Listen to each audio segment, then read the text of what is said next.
আসিফ মাহমুদ সজীব ভুঁইয়া। আমি তাকে সরাসরি জুলাই আন্দোলনের নেতাই বলতে চাই।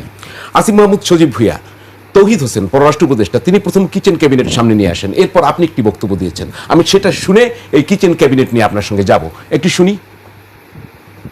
কিচেন ক্যাবিনেট ছিল, কিন্তু আমি সেটার সদস্য ছিলাম না। তো এখন তো আবার শুনছি যে কিচেন ক্যাবিনেটেও সব সিদ্ধান্ত হতো না, খলিল সাহেব একাই নাকি ওই চুক্তি করে ফেলতেন। কালকে আমি একটা নিউজ দেখলাম যে ফাজল কবির খান তিনি বলছেন চুক্তি বিষয়ে তিনিও জানেন না, আসিফ নজরুল স্যারও বলছেন তিনিও জানেন না। শুধু বাণিজ্য মন্ত্রী আর বর্তমান বিএনপির পররাষ্ট্রমন্ত্রী তারা জানতেন, তারা করেছেন। পররাষ্ট্র উপদেষ্টা যখন জানেন না চুক্তি সম্পর্কে, তাহলে তো আমরা এটাই বলতে পারি যে যদি খলিল সাহেব একাই করে থাকেন তাহলে কিন্তু এখন বিএনপির পররাষ্ট্রমন্ত্রী, তার মানে বিএনপির পররাষ্ট্রমন্ত্রী চুক্তিটা আসলে করেছে। যে আমি একটু আপনার কাছে স্পষ্ট করেই জানতে চাই, আপনি বলেছেন আপনার মতো করে আপনি কিচেন ক্যাবিনেটে ছিলেন না, আপনাদের ক্যাবিনেটে প্রথমে 14, তারপরে সম্ভবত 21 জনের মতো সব মিলিয়ে হয়েছে। তো এই কিচেন ক্যাবিনেটে কারা ছিলেন? আপনাদের তো থাকার কথা ছিল। আমার জানা মতে আসলে আমি রঙও হইতে পারি বা পরবর্তীতে পরিবর্তনও হইতে পারে, হয়তো মেম্বারে দিক সেদিক হতে পারে।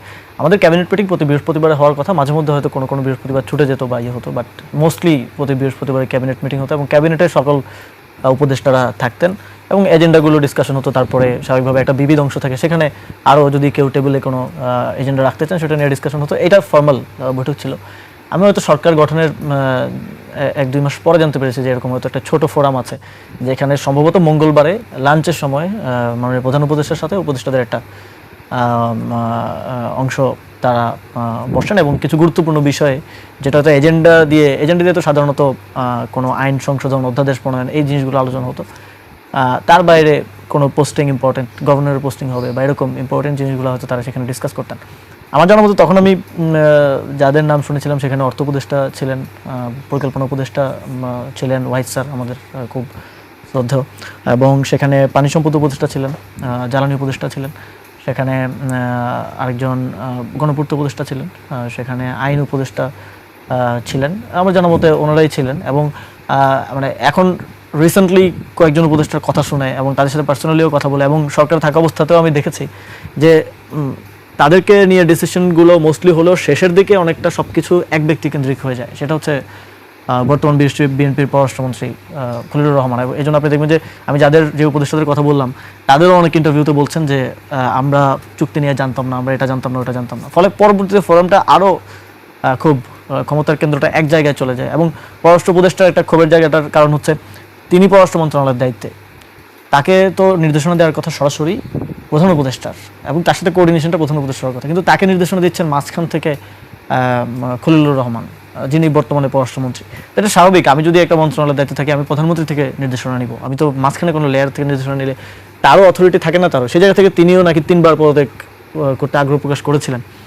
তো এই জায়গাগুলো ছিল এবং কিছু জায়গায় সিদ্ধান্ত গ্রহণেও স্বচ্ছতার বিষয়টা সেভাবে দেখা যায়নি। অনেক ক্ষেত্রে দেখা যায় যে আসলে অনেকেই মনে করে যে অন্তর্বর্তী সরকার পুরোটা সম্ভবত ছাত্ররাই পরিচালনা করেছে। আসলে ছাত্রদের রোলটা আমি যদি আজকে ক্লিয়ারলি ডিফাইন করি, আপনারা তো 3 জন ছিলেন। 3 জন ছিলাম, 3 জনের মধ্যে একজন তো মিনিস্ট্রিতে এসছে একদম লাস্টে। উনি তো মিনিস্ট্রিতে ছিলেন, উনি প্রধান উপদেষ্টার দপ্তরে ছিলেন। আমরা 2 জন মিনিস্ট্রিতে ছিলাম। তো আমরা কিচেন ক্যাবিনেটটা বুঝলেন কখন? আমি 1.5-2 মাস পরে শুনতে পাই যে এরকম একটা বৈঠক হতে হয়, বাট খুব একটা ক্লিয়ার ছিল না যে আপনাদের কোনো রিঅ্যাক্ট হয়নি, আপনারা কোনো কথা বলতে চাননি এটা নিয়ে? আমরা বোঝার চেষ্টা করছিলাম যে এখানে কি ডিসকাশন হয়, কি আলোচনা হয়। আসলে স্টুডেন্টদের পক্ষ থেকে বা আন্দোলনকারীদের পক্ষ থেকে আমরা তরুণ উপদেষ্টারা যারা ছিলাম, আমাদের অথরিটি বলি কিংবা কাজের জায়গায় কোঅর্ডিনেশন বলি সরকার উচ্চ পর্যায়ের সাথে, সেটা প্রথম 2-3 মাস খুব ভালো ছিল। 2-3 মাস ছিল, কারণ ওই সময়টাতে আপনি যদি মনে করতে পারেন সবচেয়ে বেশি দেশে আসলে খুব ক্রাইসিস সিচুয়েশন ছিল, পুলিশ ঠিক মতো অ্যাক্টিভ হচ্ছিল না, আন্দোলনের পর আন্দোলন হচ্ছে, শ্রমাঞ্চল আন্দোলন হচ্ছে, এই জিনিসগুলো ট্যাকেল দেওয়াটাই মোস্টলি আমাদের একটা কাজ ছিল। কিন্তু একটা পারসেপশন তৈরি করা হয়েছে ছাত্ররাই সব কিছু করে এবং অনেক ক্ষেত্রে আমি এটাও দেখেছি কেউ একজন কোনো একটা সমস্যা নিয়ে গেল, গণঅভ্যুত্থানের কেউ বা শহীদের আত্মীয় কেউ বা অন্য যে কেউ বা আন্দোলনকারীদের মধ্যে কেউ, সবসময় বলা হতো যে আসিফ নাহিদের কাছে যাও, মানে আমাদের ঘাড়ে চাপিয়ে দেয়। এবং তারাও ভাবতো যে তাহলে তো মনে হয় সব ক্ষমতা আসিফ নাহিদের কাছে। তারা যখন আমাদেরকে রিচ করতে পারতো না বা আসলেও হয়তো তার সমস্যার সমাধান হচ্ছে না বা করতে পারছি না, তখন তারা মনে করতো যে তারা তখন আসিফ নাহিদকে এবার দোষারোপ। মানে আপনারা যদি কোনো সমাধান দিতেন ওটা নিয়ে, তখন কি প্রধান উপদেষ্টা শুনতেন, সেটা করে দিতেন? অনেক ক্ষেত্রে হ্যাঁ, অনেক ক্ষেত্রে না। অনেকগুলো কাজের ক্ষেত্রেই আমরা আসলে সরকারের সম্পূর্ণ সহযোগিতা, যেমন আমি জুলাই গণঅভ্যুত্থানে খুব সুন্দর একটা মেমোরিয়াল করতে চেয়েছিলাম, এটা ডক্টর মোহাম্মদ ইউনূসেরও প্রথমে এটা নিয়ে সায় ছিল, পরে আমরা একটা ডিজাইন করে প্ল্যান করি, কিন্তু উপদেষ্টাদের কারো বিরোধিতা সেটা করা যায়নি। আজকে 5ই আগস্ট এই যে সামনে আসছে, 5ই আগস্ট আমরা 16 ডিসেম্বর আমাদের যাওয়ার জায়গা আছে, আমাদের 26শে মার্চ আমাদের শ্রদ্ধা নিবেদন করার জন্য একটা জায়গা আছে, শহীদ মিনার আছে, স্মৃতিসৌধ আছে, কিন্তু আমাদের জুলাই গণঅভ্যুত্থানের জন্য আপনি শ্রদ্ধা নিবেদন করার জন্য একটা জায়গা নেই। এটাও আমরা করতে পারিনি অনেকের বাধার কারণে। মানে কি এটাকে প্রধান উপদেষ্টা চাননি? মানে আমি ক্লিয়ার করতে চাই একটু জানতে। প্রাথমিকভাবে প্রধান উপদেষ্টা চেয়েছিলেন, কিন্তু মানে ডক্টর পরবর্তীতে ইউনূস সাহেব। পরবর্তীতে যখন ইঞ্জিনিয়ারিং ডিজাইন সহ পুরোটার প্ল্যানিংটা করে, প্ল্যানিংয়ে তিনিও ইনপুট দিয়েছিলেন, করে আমি নিয়ে গেলাম যে এটা আমরা দ্রুত বাস্তবায়ন করতে চাই। জমিটা গণপূর্তের ছিল, জমিটা গণপূর্ত মন্ত্রণালয় থেকে আমাদেরকে বুঝিয়ে দিলে আমরা কাজ শুরু করে দিতে পারতাম, কিন্তু পরবর্তীতে প্রধান উপদেষ্টা বললেন যে এটা মন্ত্রী পরিষদের আলোচনায় উঠাও। তখন আমি বুঝতে পারলাম যে হয়তো কেউ ভেটো দিয়েছে বা কিছু। মন্ত্রী পরিষদের আলোচনা ওঠানোর পরে তখন সেখান থেকে বলা হলো যে জুলাই নিয়ে এত অর্থ খরচ করলে এটা নিয়ে সমালোচনা হতে পারে।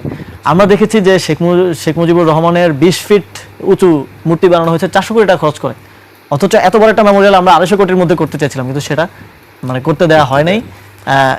এক্ষেত্রে অনেকে অসহযোগিতা করেছে।